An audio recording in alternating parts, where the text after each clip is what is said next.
ठीक है, देखिए, तो जब भी पूछे कि एल्डिहाइड से कुछ भी पूछे ना, कोई नहीं, एल्डिहाइड की बात करें, कोई पूछे, आपको पहले सूत्र जानना होगा सबसे पहले कि अगर एल्डिहाइड की बात करें हम लोग, तो जो एल्डिहाइड होता है इसका सूत्र होता है CHO। ये समूह होता है एल्डिहाइड का CHO, ठीक। और एल्कोहल की अगर हम बात करें तो जो एल्कोहल होता है समूह होता है OH, ठीक। एल्कोहल हो गया, उसके बाद एक आता है कार्बोक्सिलिक अम्ल, तीन में से ही कोई पूछेगा, कार्बोक्सिलिक अम्ल। तो जो कार्बोक्सिलिक अम्ल होता है इसका समूह होता है COOH, ठीक। होता है कीटोन, ठीक है, कीटोन होता है, तो जो कीटोन होता है इसका समूह होता है, यहाँ से R रहेगा, यहाँ पर COR इस रूप में रहे, या फिर खाली सर CO लिखा रहेगा, या फिर खाली C डबल बॉन्ड O लिखा रहेगा इसे, ठीक है ना। तो पहले समूह पहचानेंगे हम लोग, समूह कौन सा है, तो CHO रहेगा। अगर एल्डिहाइड है तो एल्डिहाइड के लिए हम क्या करते हैं, अगर IPS लिखा गया है तो अल शब्द का उपयोग करते हैं, बस अंत में देखेंगे कि अगर अल है तो मतलब क्या है, एल्डिहाइड है, ठीक। अगर अंत में लिखा है आल, अंत में इस तरह से आल चाहे इसे लिखा है आल, क्योंकि एल्कोहल के लिए हम लोग आल शब्द का प्रयोग करते हैं, तो अगर अंत में आल तो एल्कोहल समूह हो जाएगा, OH समूह। हाई जो होता है इसके लिए क्या करेंगे हम लोग, ओइक अम्ल, ठीक है, ओइक अम्ल चाहे रहे चाहे इक अम्ल रहे, ठीक है ना, तो पहचान जाएंगे। अगर इक अम्ल लास्ट में है चाहे ओइक अम्ल, तो मतलब वह है क्या, कार्बोक्सिलिक अम्ल है, ठीक है ना। अब देखिए यहाँ पे कीटोन करना क्या हम लोगों को, अम्ल जुड़ा ना, एक अम्ल यहाँ पर, इस देखिए आल जुड़ा है, वही हमको ले लेना है अंत का, ठीक। इसमें आल जुड़ा है, देखिए एल्कोहल में आल जुड़ा है ना, और इसमें इसको पढ़ेंगे तो लास्ट में क्या है, इक अम्ल है, कार्बोक्सिलिक, है ना, इक अम्ल, तो इक अम्ल इसमें आ रहा है, इसमें क्या कीटोन में ओन आ रहा है, कीटोन ओन आ रहा है, तो इसके लिए क्या करेंगे हम लोग, अगर ओन दिया रहा है इस तरह से लिखा रहा है ओन, या फिर क्या लिखा रहा है ऑन, ऐसे, ठीक है ना, दोनों में कौन हो रहा है, ठीक है ना, कोई रहे तो ये रहेगा, इसे पहचान तरीका होता है, चलिए अब पहचानते हैं, का एल्डिहाइड है, तो एल्डिहाइड से कौन सा बताइए आप लोग, एल्डिहाइड कौन सा होना चाहिए, पता है आप लोगों को, जब भी अंत में क्या लिखा रहे, अल शब्द रहे तो क्या रहेगा, वो हमेशा एल्डिहाइड रहेगा, है ना। तो यहाँ पर देखिए इसमें आल है तो कैसा आ जाएगा, एल्कोहल हो जाएगा, ठीक है ना। इसमें देखिए क्या है, आल है अंत में, तो ये भी क्या हो जाएगा, एल्कोहल हो जाएगा। इसमें एन है, बस अंत का देखेंगे, है ना। अगर एल्केन रहेगा, ठीक है, अगर एल्केन रहेगा तो क्या रहेगा, अंत में एन रहेगा, ठीक। अगर एल्कीन रहेगा, एल्कीन तो अंत में क्या रहेगा, इन रहेगा, ठीक है। और एल्काइन तो अंत में क्या रहेगा, आइन रहेगा। तो कोई भी कंपाउंड आपको इसमें दे दे और पहचान कर दे कि एल्डिहाइड में कौन सा है, तो सीधे क्या कर देंगे हम, बस ये आपको पता होना चाहिए।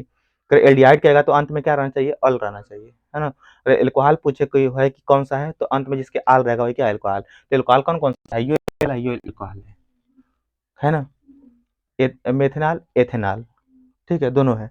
अगर आपको इसका सूत्र लिखना रहे तो हम बता दें तरीका, अगर कार्बन एक होता है, एक कार्बन के लिए हम क्या करते हैं, कौन सा उपयोग करते हैं, मेथ का, दो कार्बन के लिए एथ, तीन कार्बन के लिए प्रोप, ठीक है, चार कार्बन के लिए ब्यूट, पांच कार्बन के लिए पेंट, इतना ही पूछेगा आपसे, ठीक है। तो अगर इसका सूत्र लिखना चाहे, सूत्र कितना है, कार्बन की वैलेंसी 4 होती है ना, यानी कार्बन से 4 लोग जुड़ सकते हैं, ठीक, ये आपको पता होना चाहिए। तो अगर इसका उत्तर हो चुका ना, सबको मिल गया कि मेथनॉल होगा, आंसर मिल गया ना, क्योंकि बता दिया आपको कि अगर एल्डिहाइड पहचानना है तो अल देखना होगा हमको अंत में, और अल है, देखिए इसमें मेथेनॉल अल आ रहा है ना, तो क्या होगा, एल्डिहाइड हो गया। देखिए इनमें एथेनॉल आल आ रहा है, आल मतलब क्या है, एल्कोहल वाला है, ठीक। अब इसमें सर कोई नहीं ना, ठीक है, ये भी क्या, देखिए मेथेनॉल आल आ रहा है, मतलब क्या है, एल्कोहल है, तो इससे पहचान पाएंगे हम लोग। इसके अलावा अब देखते हैं, तो अगर हम इसका सूत्र, तो एकदम सिंपल होता है सूत्र लिखना, देखिए इसमें क्या होता है, एक कार्बन, है ना, एक कार्बन, मेथ का मतलब एक कार्बन, तो हम एक कार्बन सीधे हम क्या कर लेंगे, लिख लेंगे, ठीक। फिर क्या लिखा है इसमें, आल लिखा है, आल मतलब क्या होता है, आल मतलब देखिए यहाँ पर, आल मतलब OH समूह, तो लिखिए यहाँ पर OH। अभी हम बताएं कार्बन की वैलेंसी कितनी होती है, 4, तो जो खाली होता है, जैसे एगो भर गया, बाकी कितना है, 3 गो, तो 3 कौन पूरा करेगा, H पूरा करेगा हमेशा, तो यहाँ पर 3 गो, तो CH3OH किसका, एथेनॉल का, ठीक।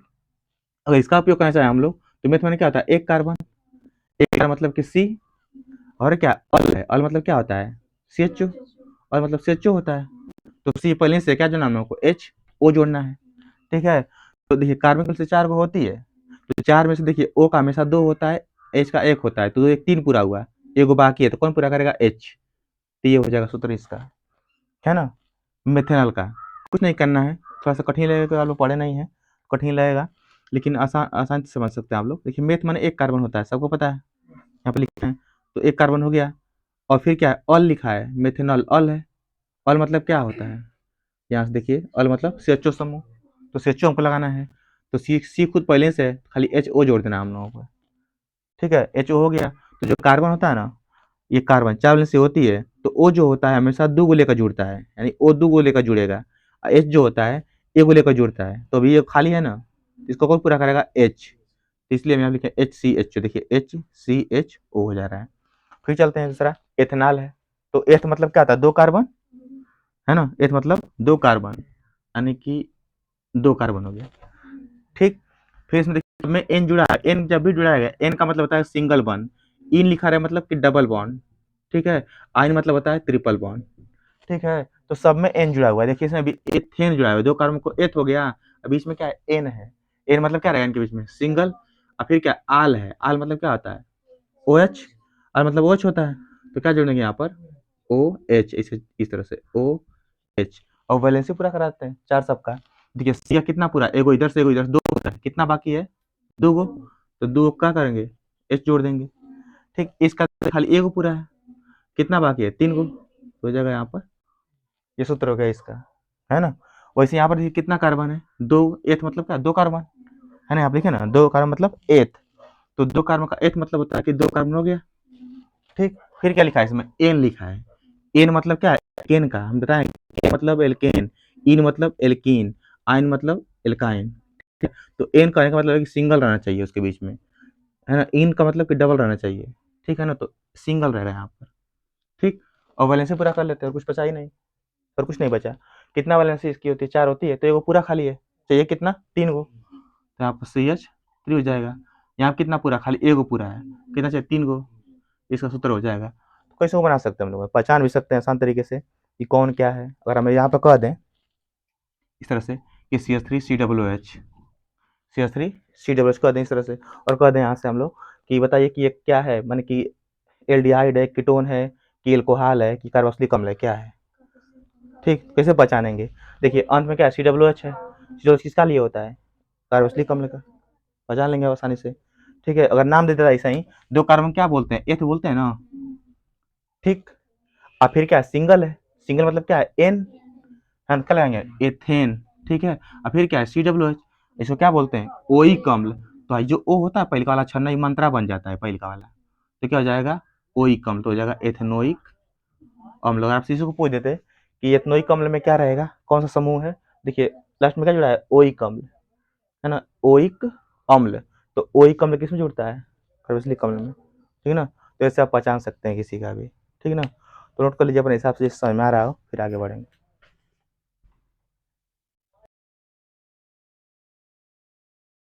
देखिए इधर, है ना, तो अब देखिए H2SO4 सल्फ्यूरिक अम्ल है ना, सल्फ्यूरिक अम्ल का पूछ रहा है कि पीएच मान क्या होगा, उसका जलीय विलयन चाहे कहे चाहे सांद्र कुछ हो विलयन कहे, जलीय चाहे सांद्र चाहे तनु विलयन कुछ हो कहे, उसका मतलब नहीं है, बस H2SO4 है, तो हमेशा जानेंगे आप लोग कि सल्फ्यूरिक अम्ल है ये। अम्ल का पीएच मान हमेशा क्या होता है, 7 से कम होता है, याद रखिएगा ना, तो ये बता दे रहे हैं। पहले इसमें से प्रश्न आता है पेपर में कि पीएच मान किसे कहते हैं, पहला प्रश्न आता है कि पीएच मान किसे कहते हैं, है ना। तो जब पूछे पीएच मान किसे कहते हैं, तो इसका सूत्र आपको पता होना चाहिए, सूत्र होता है -log 10, और यहाँ पर होता है कोष्टक में H+, ठीक। अब यहाँ पर केमिस्ट्री में जो कोष्टक होता है ये दिखाता है सांद्रता को, सांद्रता माने गाढ़ापन, उसमें कितनी मात्रा है उसकी, ये दिखाता है सांद्रता को। और हाई क्या है, हाइड्रोजन आयन है, जब भी किसी पर प्लस या माइनस होता है उसको आयन बोलते हैं, और है क्या है, हाइड्रोजन है, तो इसका नाम पूरा हो जाएगा हाइड्रोजन आयन, ठीक है ना, इसका नाम हो जाएगा हाइड्रोजन आयन, ठीक। ये हो गया। इसको हम बोलते हैं लवगणक, बोलते हैं इसको, मैं तो पढ़ते होंगे आप लोग, इसका नाम है, इसको बोलते हैं लवगणक, ठीक है, लवगणक, ठीक, इसका नाम होता है। और हाई जो है इसका चिन्ह जानवे के, कौन सा चिन्ह है, ऋणात्मक चिन्ह है ना, ऋणात्मक, ये चिन्ह है, ठीक है ना। बस इतना अगर आपको पता होना चाहिए, फिर पेजमैन का परिभाषा आपका हो जाएगा ना। देखिए हमेशा जब भी निकालते हैं परिभाषा, तो किसी विलयन का निकालते हैं, इसलिए यहाँ पे क्या दिया गया है, जलीय विलयन, ठीक ना। तो जब भी पेजमान निकालेंगे हम लोग, तो किसी विलयन का निकालेंगे, है ना, ये किसी विलयन का पीएच मान निकालेंगे हम लोग। ठीक, तो किसी विलयन में उपस्थित हाइड्रोजन सांद्रता के, हाई इसको एक साथ लेंगे ना, ऋणात्मक लवगणक को उसका मान कहते हैं। सिंपल परिभाषा बन जाएगी डायरेक्ट यहाँ से ना, किसी विलयन में उपस्थित हाइड्रोजन आयन सांद्रता के ऋणात्मक लवगणक को उसका पीएच मान कहते हैं ना। सिंपल परिभाषा हो जाए ना आसानी से, और सूत्र भी इसका यहीं पे हो जाएगा। तो सूत्र पता है तो परिभाषा भी इसकी पता रहेगी। परिभाषा पर लिखना है फिर तो लिखना है ना। तो किसी विलयन में उपस्थित, यहाँ पे हिंट कर दे रहे हैं थोड़ा सा, उपस्थित हाइड्रोजन आयन सांद्रता के ऋणात्मक लवगणक को उसका पीएच मान कहते हैं। ठीक है ना, हो जाएगा परिभाषा ना, किसी विलयन में उपस्थित, किसी विलयन में क्रम चलना है, क्रम से, किसी विलयन में उपस्थित हाइड्रोजन आयन सांद्रता के ऋणात्मक लवगणक, एक साथ लेना है इसको, ऋणात्मक लवगणक को उसका पीएच मान कहते हैं। ठीक है ना, उसका पीएच मान कहते हैं, हमेशा आ जाएगा परिभाषा ये। ठीक है ना, अब यहाँ पर जो H प्लस है इसका मान रख देंगे तो पीएच मान भी निकाल लेंगे, है ना। सवाल इस पे हम लोग हल कर लेंगे अगर आगे होगा तो। ये हो गया। अब देखिए पीएच मान की बात करें तो अगर किसी भी विलयन, कोई विलयन हो, जैसे कोई हम घोल ले लिए, है ना, तो अगर उसका पीएच मान की अगर हम बात करें तो अगर किसी विलयन का पीएच मान अगर 7 है या फिर 0 है तो उसे हम क्या कहेंगे, उदासीन। मोस्टली 7 ही लिया जाता है आपके पेपर में, उदासीन, है ना। किसी का पीएच मान अगर 7 है मतलब वो क्या है, उदासीन है। उदासीन मतलब कि ना खट्टा लगेगा ना तीखा लगेगा ना, उदास, जैसे जल है, जल का पीएच मान कितना 7 होता है, इसलिए वो क्या होता है, उदासीन होता है।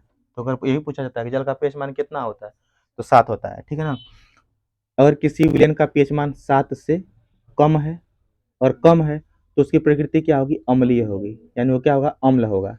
ठीक, तो आप देख रहे हैं आप, अम्ल है तो इसका पीएच मान कितना होगा, 7 से कम। इसका उत्तर आपको मिल गया यहाँ से, है ना, कि यहाँ पर देखिए अम्ल लिखा है तो अम्ल है तो पीएच मान कितना होगा, 7 से कम होगा, तो ऑप्शन कौन सही होगा, 7 से कम वाला।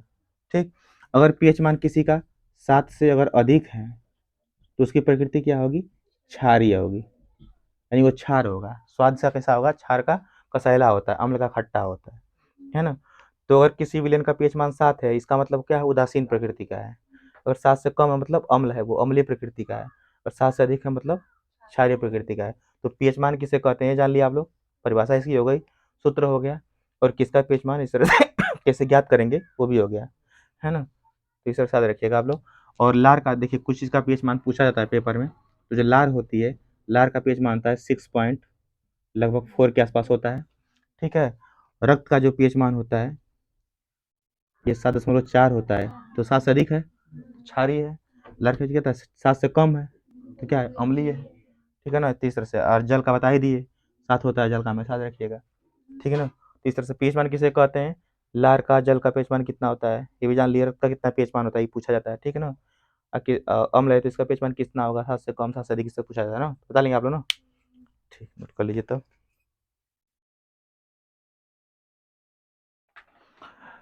तो पूछा गया कि जिंक धातु ना, जिंक मतलब होता है कि जेडन।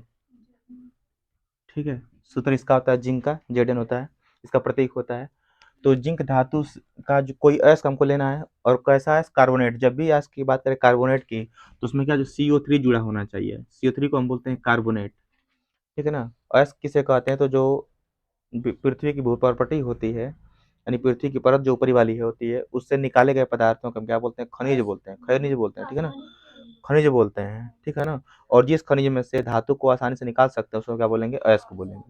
ठीक है ना, तो पहले तो आगे पढ़ा जाएगा कि सबसे पहले इसको जानने से पहले, जो प्रश्न आप लिखे उसका उत्तर जानने से पहले आपको जानना होगा भर्जन और निस्तापन। बहुत बार पूछा गया पेपर में, इसी से संबंधित है। भर्जन जानना होगा आप लोगों को, और निस्तापन। भर्जन को बोलते हैं इंग्लिश में रोस्टिंग बोलते हैं, रोस्टिंग बोलते हैं इसको, और निस्तापन को बोलते हैं कैल्सिनेशन। कैल्सिनेशन, अगर आपसे पूछा जाए कि भर्जन निस्तापन क्यों किया जाता है, तो अयस्कों को ऑक्साइड में बदलने के लिए, है ना। जो अयस्क होते हैं, जब ये जैसे अयस्क है, ये है कोई, मान लीजिए कि ZnCO3 ले रहे हैं, ये क्या है, अयस्क है ना। यहाँ पर ZnS ले रहे हैं, ये भी क्या है, अयस्क है। इस अयस्क का नाम होता है जिंक ब्लेड, होता है इसका नाम, जिंक ब्लेड होता है इसका नाम होता है कैलेमाइन। का है ना? तो कैलेमाइन किसका अयस्क है? तो जिंक का अयस्क है ना? और जिंक प्लेट किसका अयस्क है? तो वो भी क्या है? जिंक का अयस्क है। ठीक है ना? ये आपका ध्यान होगा। तो जिससे हम क्या करते हैं कि अभी किस रूप में सल्फाइड के रूप में, हाई क्या किस रूप में है? कार्बोनेट के रूप में है। CO3 मतलब कार्बोनेट के रूप में है। IS मतलब सल्फाइड के रूप में है। हमको बदलना किस में है? ऑक्साइड में। ठीक है, तो अगर पूछे आपसे कि अयस्कों का भर्जन निस्तापन क्यों करते हैं, तो अयस्कों को ऑक्साइड में बदलने के लिए। ठीक है ना? तो अयस्कों को ऑक्साइड में बदलने के लिए क्या करते हैं? भर्जन और निस्तापन करते हैं। तो पहले देखते हैं भर्जन किसे कहते हैं। तो जो अयस्क होते हैं सांद्रित अयस्क मतलब ताकि जो अशुद्धियां होंगी उनको दूर, जैसे मिट्टी कण मिले रहेंगे, खुदाई होगी तो मिट्टी कण बहुत सारे मिले रहेंगे, कंकड़ पत्थर मिले रहेंगे, तो जब निकाल लेंगे, अलग कर लेंगे, तो उस अयस्क को हम बोलेंगे सांद्रित अयस्क। ठीक है ना? जो सांद्रित अयस्क होता है, सांद्रित अयस्क को, गलती लिखा है, सांद्रित अयस्क को उसके वायु की उपस्थिति में रहना चाहिए। जब भर्जन की बात करें तो वायु की उपस्थिति में, वायु की उपस्थिति में उसके गलनांक से, मैंने इतना ही गर्म करेंगे कि पिघले ना हो। ठीक है? उसके गलनांक से, गलनांक मैंने गलाने वाले ना, गलनांक से कम ताप पर, कम ताप पर गर्म करने की क्रिया, क्रिया भर्जन कहलाती है। ठीक? भर्जन कहलाती है। ठीक है ना? तो संदिग्ध अयस्क को वायु की उपस्थिति में उससे गलनांक से कम ताप पर, ये पूछा जाता है प्रश्न, भर्जन किसे कहते हैं? तो उसे गलनांक से कम ताप पर गर्म करने की क्रिया का क्या कहते हैं? भर्जन कहते हैं। ठीक है? निस्तापन उसका जस्ट उल्टा है। जहां पर उपस्थिति है पूरा सब कुछ सेम रहेगा, जहां उपस्थिति में क्या हो जाएगा? अनुपस्थिति। क्या हो जाएगा? अनुपस्थिति हो जाएगा, यानी यहाँ पर वायु नहीं रहेगा। अनुपस्थिति में उसे गलनांक से कम ताप पर गर्म करने की क्रिया, जहाँ भर्जन क्या हो जाएगा? निस्तापन हो जाएगा ना, निस्तापन हो जाएगा, बस वही हो जाएगा। तो बस दो जगह चेंज करना आप लोगों को है इस हेडिंग में, सब पूरा सब हर एक वही रहेगा। क्या लिखेंगे उसका? इसका परिभाषा क्या हो जाएगा? सांद्रित अयस्क को वायु की अनुपस्थिति में ना, अनुपस्थिति में उसके गलनांक से कम ताप पर गर्म करने की क्रिया निस्तापन कहलाती है। ठीक हो जाएगा परिभाषा। लेकिन एग्जाम्पल ही पूछता है, एग्जाम्पल करेंगे तो जिंक ले लेते हैं, ZnS। इसको करना है किस रूप में? वायु की उपस्थिति में क्रिया कराना है, गर्म करना है। तो वायु मतलब कि हमको O2 लेना है और धिका देना है, इनको धिका दीजिए। ठीक है? तो इसमें याद रखना आप लोगों को कि 2 लेना होगा, यहाँ पर 3 लेना होगा इसके लिए, है ना? ये थोड़ा सा रखना होगा, 2-3 लेना होगा। तो जो जिंक होता है ना, जिंक के पास क्षमता होती है बदलना किसमें? हमको ऑक्साइड में, माने जिंक के साथ किसे जोड़ना? O को जोड़ना है। जब जिंक के साथ O जुड़ जाएगा मतलब क्या हो जाएगा? ऑक्साइड हो जाएगा। ठीक है ना? तो जोड़ना हम लोगों को किसके साथ? जिंक के साथ O को जोड़ना है। तो जिंक कितना हमारे पास है यहाँ पे देखिए तो 2 गो है, 2 गुणा में अब कितना? 1 गो है। तो हम बैलेंस करके क्या करेंगे? इसको 2 कर लेंगे, तो 2 ठो जिंक हो गया। ठीक है? अब देखिए S कितना हमारे पास है? 2 गो है। S में भी 2 का गुणा है, तो 2 ठो S यहाँ पर क्या है? बचा हुआ रह रहा है। हो गया ना? तो जिंक 2 ठो पूरा हो गया हमारा, और 2 ठो S था वो पूरा कर लिए। अब O की बात आती है, तो O कितना कुल मिलाकर 2 तिहाई 6 गो है, 6 गो है। यहाँ कितना हो गया? 2 गो, बचा कितना? 4। 4 मतलब कि 2 दूना के 4, है ना? यहाँ से तो क्या बन गया? जिंक ऑक्साइड बन गया। अगर वही हम इसका एग्जाम्पल लेंगे तो ZnCO3 लेते हैं, ZnCO3, है ना? ZnCO3 इसको भी गर्म करेंगे, लेकिन यहाँ पर वायु नहीं रहेगा, यहाँ पर क्या वायु है। देखिए वायु है, हमने क्या लिया? जिंक ब्लेड लिया, जिंक का ये एस्क लिया हमने, एग्जाम्पल कोई ले सकते हैं। तो एग्जाम्पल किसका आ जाएगा? भर्जन का। निस्तापक एग्जाम्पल हम लोग जिंक कार्बन ले लीजिए, हाई वाला कैलेमाइन ले लीजिए। ठीक है? ये हो गया जिंक। इसको गर्म करेंगे किसकी उपस्थिति में? वायु की अनुपस्थिति में, वायु नहीं रहेगा यहाँ पर। तो वही सेम करना क्या हम लोगों को? जिंक बदलना किसके रूप में है? ऑक्साइड के रूप में। बदल दीजिए, ZnO बदल गया।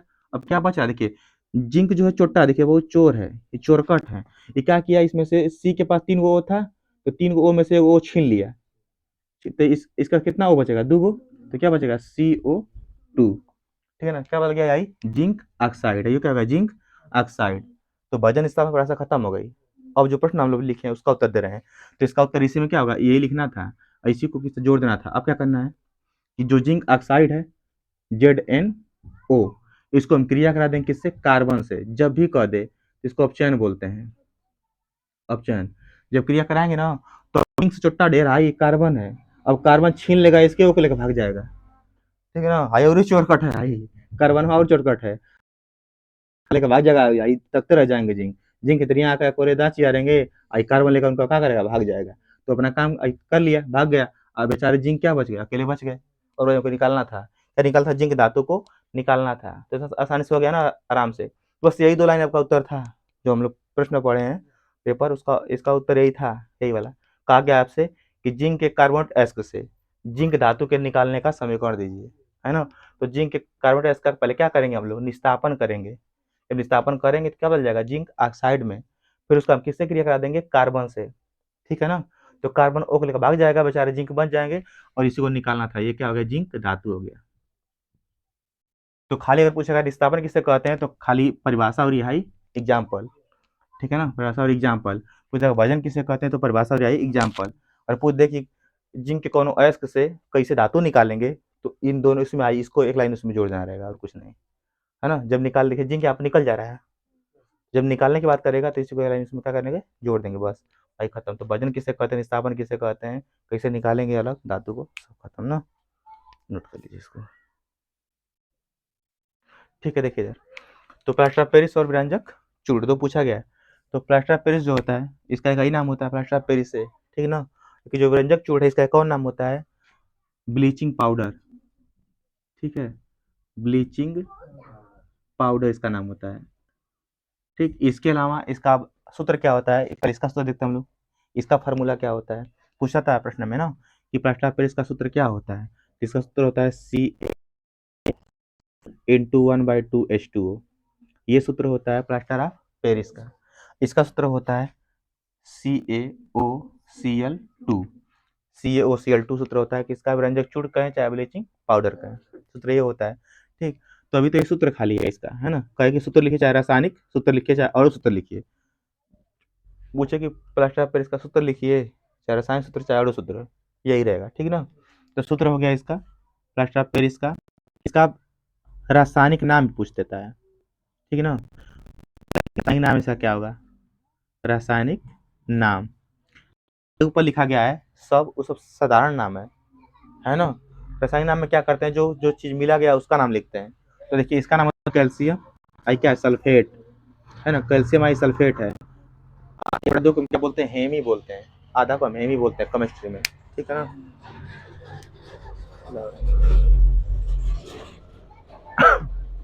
इसको क्या बोलते हैं? हाइड्रेट बोलते हैं ना केमिस्ट्री में, है ना?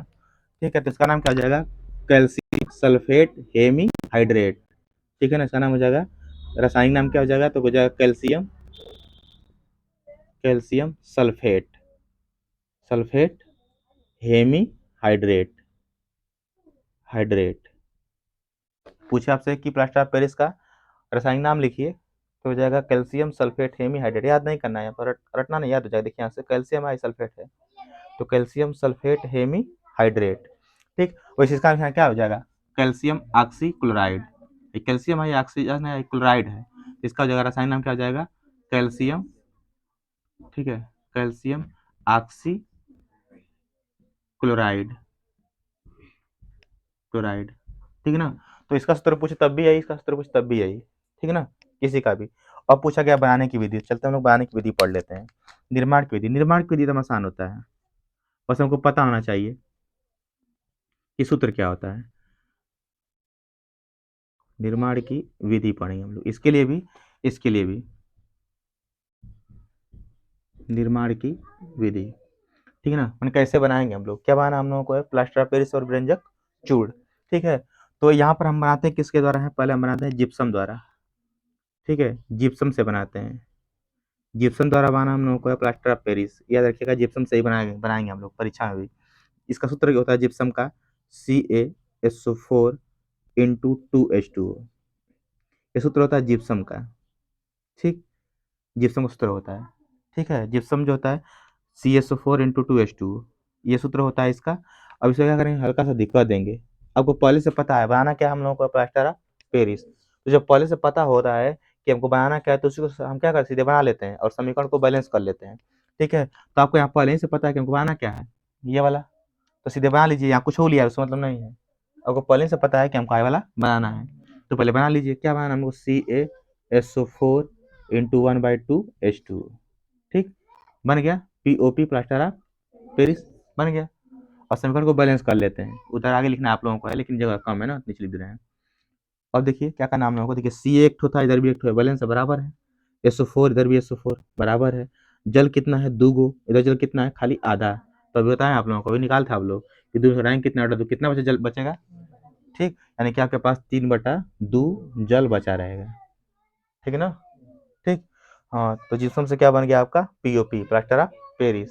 इसमें वही सिंपल है, बस हमको करना क्या है, लेना है बुझा चूना, जो सुरतिया वाला होता है ना, जो बुढ़वा खाते हैं सब, इसको बोलते हैं बुझा चूना, बुझा चूना बोलते हैं। खाली चूना का सूत्र पूछेगा आपसे तो CaO होता है, चूना का सूत्र जो डोका डोका होता है। और जब उसी को पानी मिला देंगे तो क्या सूत्र हो जाएगा उसका, COH का ट्वाइस, इसको ट्वाइस बोलते हैं ना, 2 बार था तो 3 को थ्राइस बोलते हैं। तो ये बुझा चूना का सूत्र है, चाहे चूने का पानी कह लें, ठीक है। इसमें क्या करेंगे हम लोग, Cl2 गैस प्रवाहित करेंगे, Cl2 गैस प्रवाहित करेंगे, दे के दिखा देंगे इनको, चचरा जाएंगे जब, है ना, दिखा देंगे। देखिए क्या बनता है, पहले से आपको पता, पहले से है ना, पहले से पता है ना, क्या बनाना है इसी को, CaOCl2 पहले से पता आप लोगों को, क्या ये बनाना है, क्या कि सीधे उसमें कह दिया गया है, तो पहले से पता होना चाहिए कि क्या लेकर हमको बनाना है, ठीक है ना। तो हम लोग भुजा चूना लेंगे और उस पर क्लोरीन गैस प्रवाहित करेंगे, ठीक है ना, चाहे क्लोरीन से क्रिया करा देंगे। ये क्या हमारा है, क्लोरीन है, ये क्लोरीन है। जब क्रिया कराएंगे तो आपको पहले से पता होगा, लीजिए सीधे क्या बना हम लोग को, CaOCl2, CaOCl2, ये क्या हो गया, विरंजक चूर्ण, है ना, ये हो गया विरंजक चूर्ण हो गया, ठीक। और बैलेंस करते हैं समीकरण को, Ca कितना एगो, इधर Ca कितना है एगो, बराबर है। देखिए H कितना इधर है 2 गो, उधर H कहीं है नहीं है, तो लिखिए कि H बाकी है, ठीक, 2 गो H बचा हुआ है। देखिए H कितना है, देखिए 2 गो गुणा में है, 2 गो H हो गया, है ना।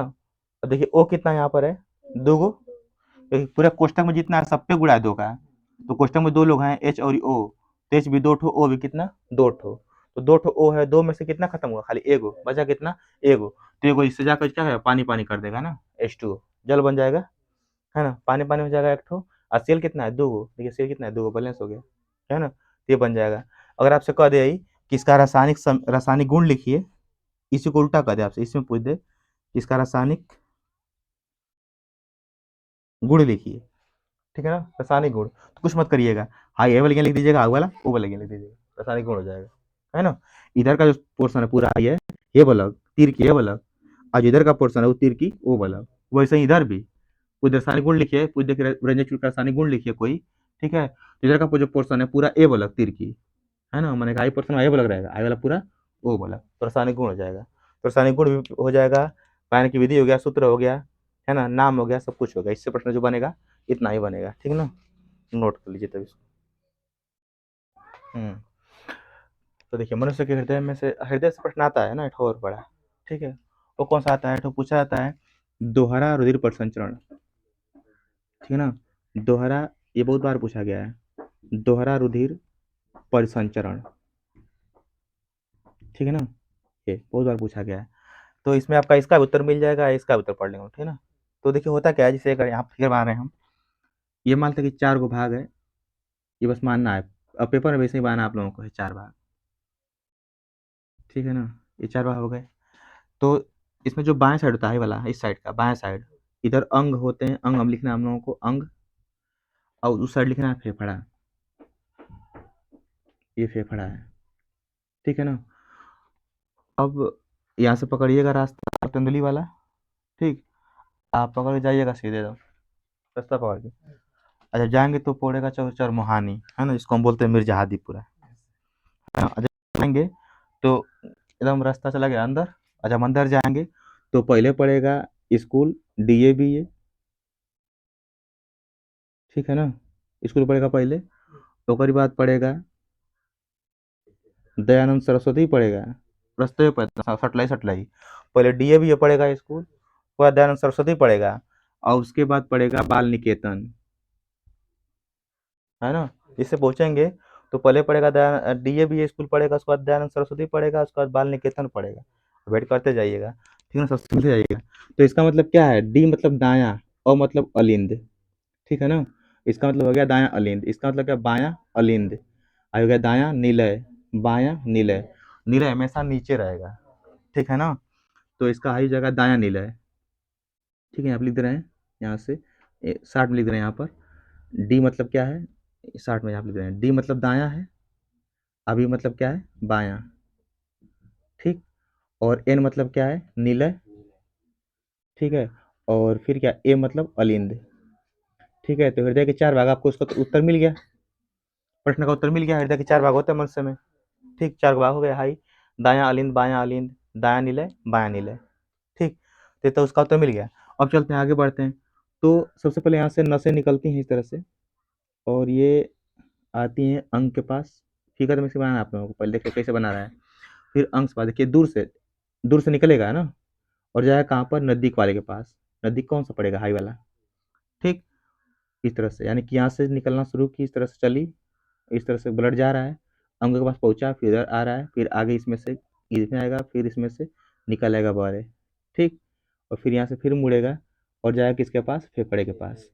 ठीक है, जाएगा फेफड़े के पास, और फेफड़े से फिर निकलेगा और यहाँ से आ जाएगा इसके पास, फिर यहाँ से इसके पास, फिर यहाँ से इसके पास। इस तरह से ये पूरा खून इस तरह से घूमता रहता है हृदय में। तो देखिए, हृदय में खून जो है, जो दौड़ रहा है, खून का जो होता है ना, जो ब्लड होता है, वो चारों तरफ दौड़ता है पूरे शरीर के सभी कोशिकाओं तक। खून का काम क्या होता है, जो हमारा ब्लड होता है, ब्लड में होता है हीमोग्लोबिन, है ना। क्या होता है, हीमोग्लोबिन होता है, और हीमोग्लोबिन के कारण हमारे खून का रंग क्या होता है, लाल होता है। हीमोग्लोबिन क्या करता है कि ऑक्सीजन को लेकर के, और जो पोषक पदार्थ जैसे हम लोग खा रहे हैं, विटामिन, प्रोटीन, है ना, कार्बोहाइड्रेट, सब चीज़ें, तो उसको लेकर क्या करता है, सभी कोशिकाओं तक पहुँचाता है। हम लोग के शरीर के अंदर लगभग 300 अरब कोशिकाएं होती हैं, 300 अरब कोशिकाएं, और हर एक कोशिका को जीवन जीने के लिए ऑक्सीजन चाहिए और ही खाना चाहिए, भोजन चाहिए। ठीक है ना।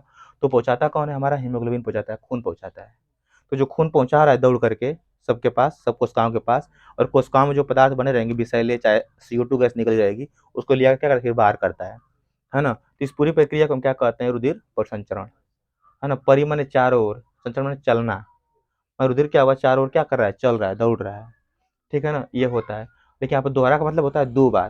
तो अब देखिए कि जब हृदय दौड़ रहा है तो हृदय में 2 बार प्रवेश कर रहा है। देखिए यहाँ से 1 बार प्रवेश कर लिया, फिर आकर के फिर 1 बार प्रवेश कर रहा है, 2 बार। तो वही लिखना है कि मानव हृदय में ना, यानी कि रुधिर परिसंचरण के दौरान मानव हृदय में रुधिर 2 बार प्रवेश करता है, और इसी को हम क्या कहते हैं, दोहरा रुधिर परिसंचरण। तो यहाँ पे लिखना होगा हम लोगों को, ये परिभाषा हो जाएगा, रुधिर परिसंचरण, संचरण के दौरान, ठीक है, दौरान मानव हृदय में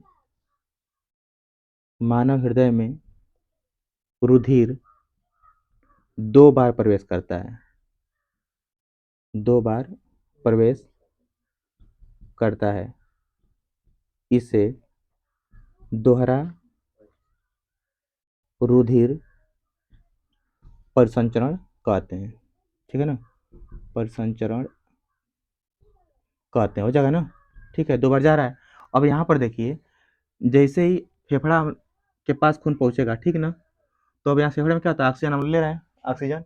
तो जिस खून में ऑक्सीजन मिल गया रहता है उसी को हम लोग क्या कहते हैं, शुद्ध रक्त। ठीक है ना। और जिसमें खून नहीं मिलता उसको शुद्ध बोलते हैं और ऑक्सीकृत बोलते हैं। जिसमें ऑक्सीजन मिला रहेगा शुद्ध बोलेंगे उसको, और ऑक्सीकृत भी बोलेंगे। ठीक है, जिसमें ऑक्सीजन नहीं मिला रहेगा उसको अशुद्ध बोलते हैं, चाहे अनऑक्सीकृत बोलते हैं। ठीक है ना। जिस फेफड़ा के पास खून पहुंचा, फेफड़े में क्या ऑक्सीजन भरी हुई हम ले रहे हैं, है ना, ढकेल रहे हैं फेफड़े में ना ऑक्सीजन। तो अब क्या गया, खून में मिल गया ऑक्सीजन, तो यहाँ से खून कैसा हो गया, शुद्ध हो गया, है ना। खून कैसा हो गया, शुद्ध हो गया। शुद्ध मतलब कि, शुद्ध का मतलब क्या होता है, ऑक्सीकृत, माने ऑक्सीजन मिल गया। ठीक, तो ऑक्सीकृत है, अभी जा रहा है यहाँ से फेफड़े में। अब ये भी क्या, ऑक्सीकृत है ना, ये भी क्या, अभी ऑक्सीकृत है, अभी ऐसे ही जा रहा है, ऑक्सीकृत, यानी शुद्ध रक्त में बह रहा है। ठीक है ना, ऑक्सीकृत, फिर यहाँ से जा रहा है, ये भी ऑक्सीकृत है। अब अंग के पास पहुंचा, तो अंग क्या करेंगे, ऑक्सीजन को छीन लेंगे सांस लेने के लिए। तो ऑक्सीजन यहाँ से क्या हुआ, खत्म हो गया उसके अंदर से। अब कैसा रक्त हो गया, अनऑक्सीकृत, यानी अशुद्ध हो गया, है ना।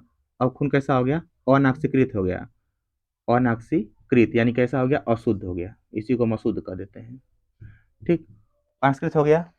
ठीक, अब इसमें से ये ऑक्सीजन वाला है, बिना ऑक्सीजन वाला जा रहा है यहाँ से, फिर आ रहा है, फिर जा फेफड़े के पास, फिर ऑक्सीजन मिल गया इसको, फिर शुद्ध हो गया, फिर आएगा इस तरह से अंगों को ऑक्सीजन देगा, फिर शुद्ध होगा। इस तरह पूरा प्रक्रिया चलती रहती है, इसी को हम बोलते हैं दोहरा रुधिर परिसंचरण।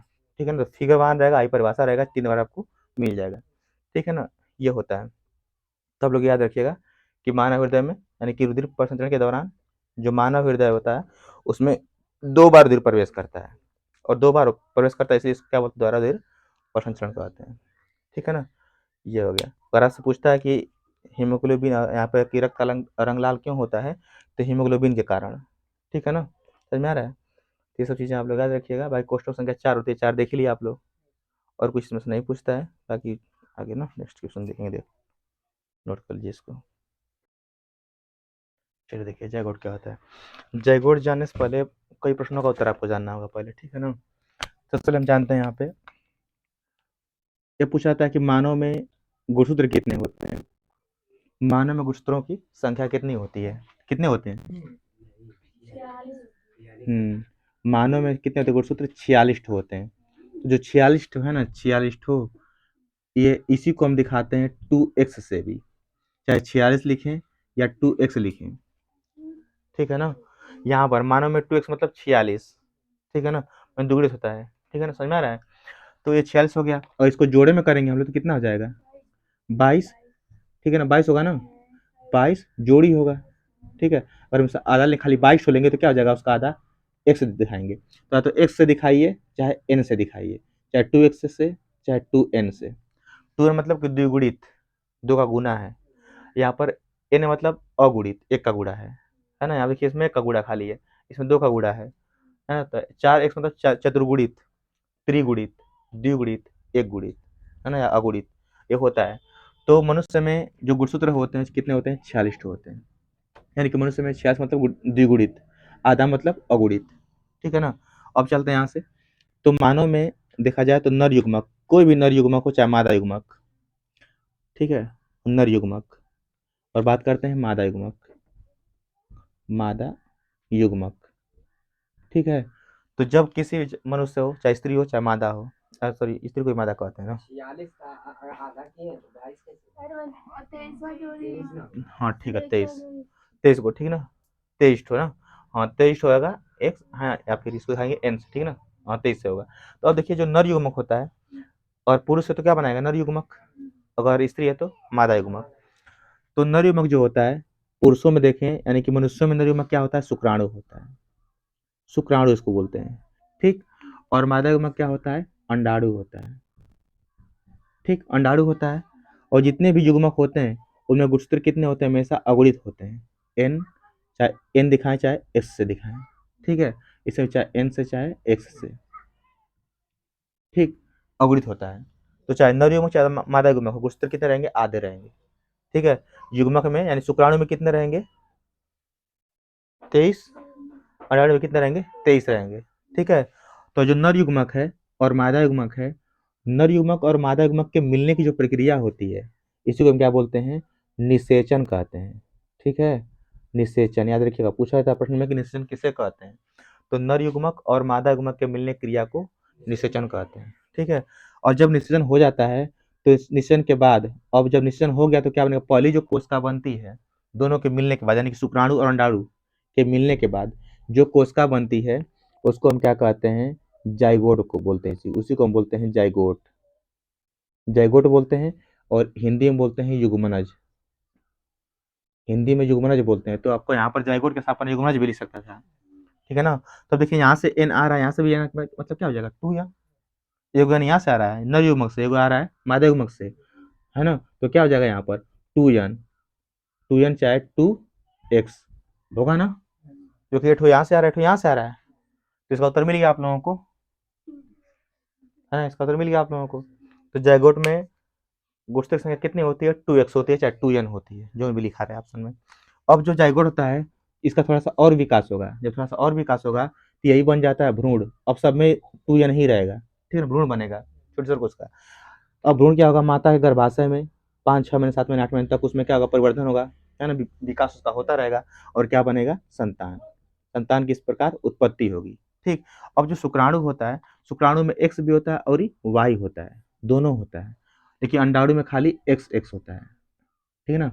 तो जब शुक्राणु वाला एक्स जा करके अंडाणु वाले एक्स से मिलेगा तो संतान क्या होगी? गर्ल, लड़की, ठीक है ना। क्या हो जाएगी? गर्ल, यानी क्या क्या बनेगी? लड़की बनेगी, है ना। जब शुक्राणु का एक्स वाला पहुंचेगा अंडाणु के, देखिए इसमें दोनों एक्स हैं, है ना, तो उसमें दिक्कत नहीं है, यहाँ पर दिक्कत है। अगर शुक्राणु का एक्स वाला पहुंचेगा अंडाणु के पास तो क्या बनाएगा? लड़की, क्योंकि एक्स पहले से अंडाणु के पास, शुक्राणु वाला क्या जा रहा है? एक्स जा रहा है। अगर शुक्राणु का वाई चल जाएगा किसके पास? अंडाणु के पास, तो क्या बनेगा? संतान बॉय, ठीक है ना, ये लड़का बनेगा। तो इस प्रकार संतान की उत्पत्ति होती है। तो यहीं पर वही बात हो रही है। तो नर युग्मक और मादा युग्मक के मिलने की क्रिया क्या बोलते हैं? निषेचन बोलते हैं। और जब मिलेगा ये युग्मक तो अगर एक्स वाला मिल जाएगा तो संतान क्या बनेगी? लड़की। अगर वाई वाला मिल जाएगा तो क्या बनेगा? लड़का। ठीक है ना, ये प्रक्रिया होती है। तो पूछा जाता है कि यहाँ से कि लड़के में गुणसूत्र कौन सा होता है? तो एक्स वाई, है ना, क्या रहेगा? X Y. लड़की में क्या होता है? X X. स्त्री में क्या होता है? X X. पुरुष में क्या होता है? X Y. जो लड़का में रहेगा वही क्या रहेगा? पुरुष में रहेगा। तो यहाँ से दो परिभाषा जान गए आप लोग। निषेचन किसे कहते हैं ये जान गए आप लोग। नर युग्मक कैसा होता है? तो अगुणित होता है ना। एन मतलब अगुणित, ठीक है ना। ये क्या होता है? अगुणित होता है। इसका मतलब एक गुना है मतलब अगुणित, और दो गुना मतलब द्विगुणित, द्विगुणित, ठीक है ना। तो युग्मनज का ये युग्मक होता है, युग्मनज होता है। तो जो युग्मक होता है हमेशा अगुणित होगा, और युग्मनज कैसा होगा? द्विगुणित होगा, ठीक है ना। तो नर युग्मक और मादा युग्मक के मिलने क्रिया को निषेचन कहते हैं, ठीक है ना। निषेचन में थोड़ा सा और विकास होगा तो क्या, निषेचन के बाद जो कोशिका बनती है पहली वाली, उसको क्या बोलते हैं? जाइगोट बोलते हैं। और जाइगोट जो होता है थोड़ा सा और विकास होगा तो भ्रूण बनेगा, और भ्रूण का विकास होता होता क्या होगा? अंग का निर्माण होगा और फिर संतान की उत्पत्ति होती है, ठीक है ना। इस बार निषेचन भी खत्म हो गया और इसका भी उत्तर आप लोगों को मिल गया है ना, किसमें क्या होता है? द्विगुणित अंगुणित सब जान गए आप लोग, ठीक है ना।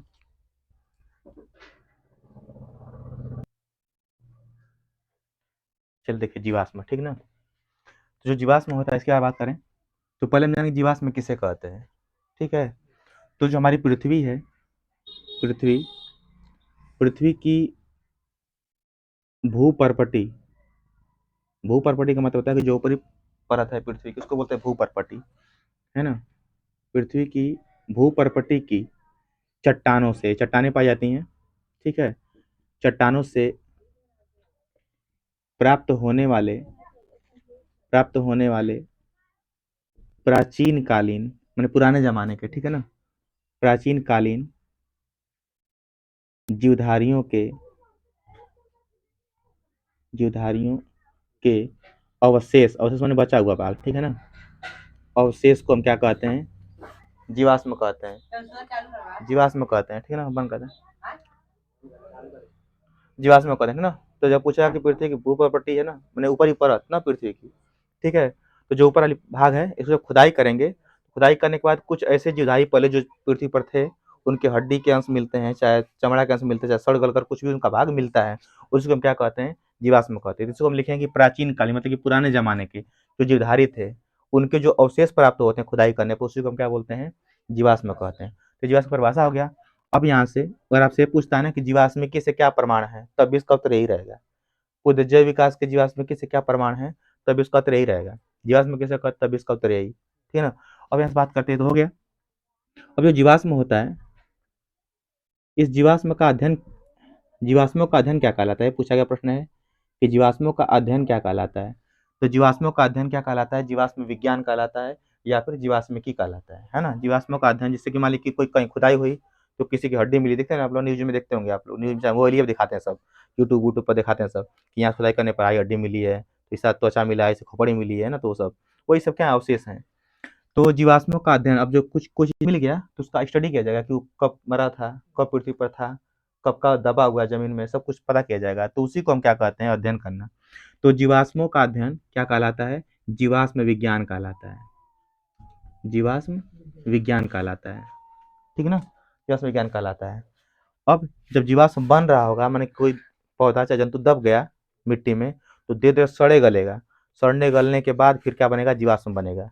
तो जीवाश्म के जो बनने की प्रक्रिया होती है उसको हम लोग क्या बोलते हैं? इसको देख लें।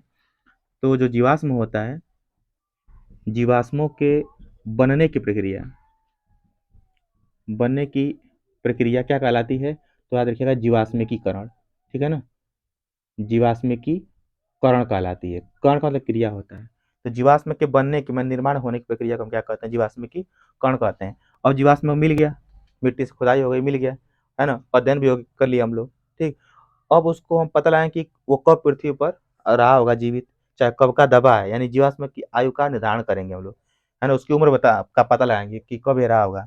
तो ये भी प्रश्न पूछा जाता है कि जीवाश्मों की आयु का निर्धारण कैसे करते हैं, ठीक है ना। तो जीवाश्मों की आयु का निर्धारण, निर्धारण रेडियोधर्मी, याद रखिएगा, रेडियोधर्मी कार्बन इसको बोलते हैं C14, ठीक है ना, या फिर यूरेनियम द्वारा करते हैं, यूरेनियम द्वारा की जाता है। ठीक समझ में आ रहा है ना। तो जो जीवाश्म का आयु पता लगाते हैं वो लगाते हैं रेडियोधर्मी कार्बन द्वारा, C14 का उपयोग करते हैं, क्योंकि जो जितने भी पृथ्वी पर जीवधारी हैं, चाहे मर चुके हों चाहे जीवित हों, सब में कार्बन की मात्रा पाई जाती है। तो उसी कार्बन का हम लोग पता लगाते हैं कि जैसे कार्बन के खत्म होने की एक निश्चित उम्र होती है ना। कोई भी कार्बन होता है, कार्बन का भाग होता है, जैसे लकड़ी उसमें भी कार्बन है, कोयला में कार्बन है, कारखाना जो चल रहा है ना स्याही से भी कार्बन है, हम लोग के अंदर बहुत सारे कार्बन है, ठीक है ना। तो जो कार्बन होता है, कार्बन की एक निश्चित आयु होती है, तो वही पता लगाते हैं कि इसमें कितना कार्बन बचा हुआ है और कितना खत्म हो गया है, तब जान पाते हैं कि कब ये मरा होगा जीवधारी, ठीक है ना। तो और पूछा कि जीवाश्मों का आयु कैसे निर्धारित करते हैं, चाहे जीवाश्मों की आयु का पता कैसे लगाते हैं, तो रेडियोधर्मी कार्बन द्वारा, ठीक है ना। ठीक, अब हम चलते हैं जीवाश्म का प्रकार पढ़ ले, जीवाश्म कितने प्रकार के होते हैं, जीवाश्म के प्रकार। तो जीवाश्म मुख्य रूप से 4 प्रकार के मिलेंगे आपको। पहला प्रकार मिलेगा अपरिवर्तित जीवाश्म, पहला मिलेगा अपरिवर्तित जीवाश्म, ठीक। दूसरा मिलेगा साँचा जीवाश्म, साँचा जीवाश्म मिलेगा। चौथा तीसरा मिलेगा ठप्पा जीवाश्म, ठप्पा जीवाश्म मिलेगा। और पांचवा मिलेगा, चौथा मिलेगा परस्तरीकृत जीवाश्म, परस्तरीकृत जीवाश्म मिलेगा। तो जीवाश्म आपको 4 प्रकार से मिलेंगे। तो पहले हम चलते हैं, इसके बारे में नहीं पूछा जाएगा क्या होता है, बस आप जान जाइए। पूछा कि जीवाश्म किसे कहते हैं, तो उत्तर इसका हो गया परिभाषा, है ना। और इसमें साइज जो है सब प्रश्न है ना, अलग से जब बनेगा तब लिखिएगा, ठीक। चाहे बड़ा पूछ देगा जीवाश्म के बारे में तब लिखिएगा।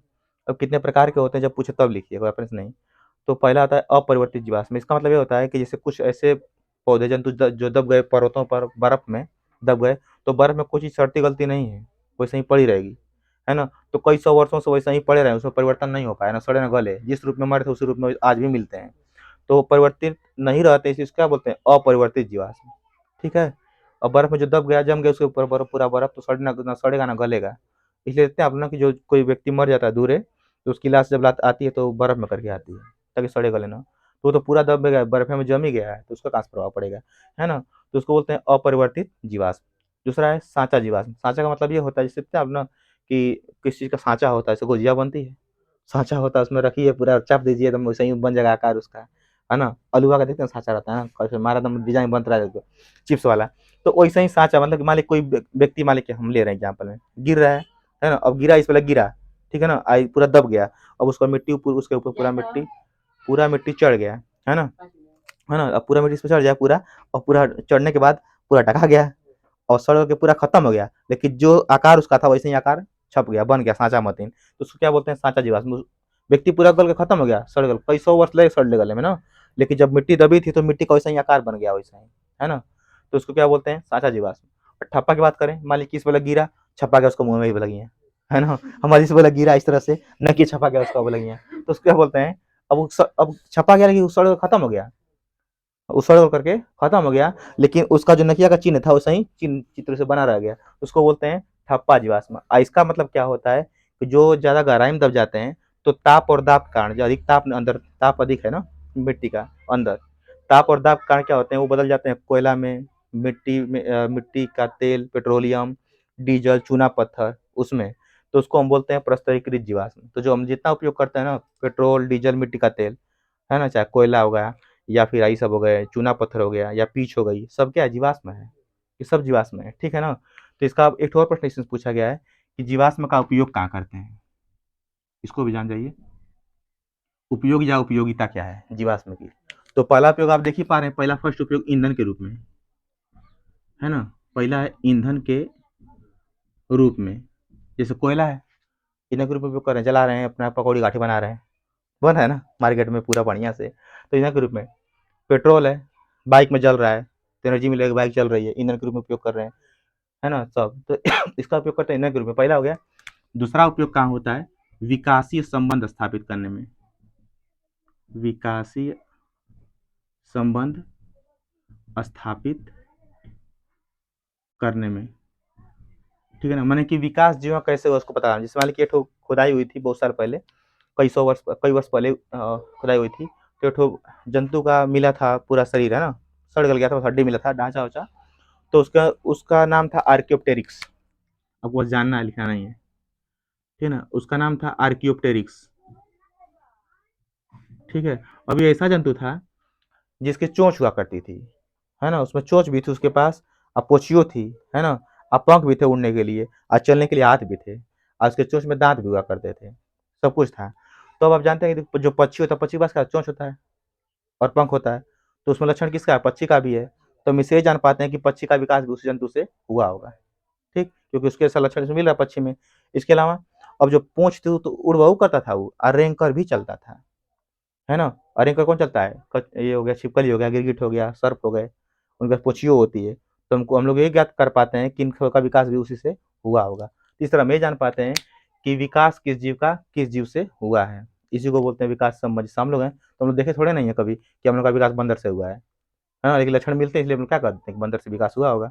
तो वही है ना। तो ये पूरा जीवाश्म से खत्म हो गया आपका, नोट कर लीजिए। इसको बंद करते हैं पूरा।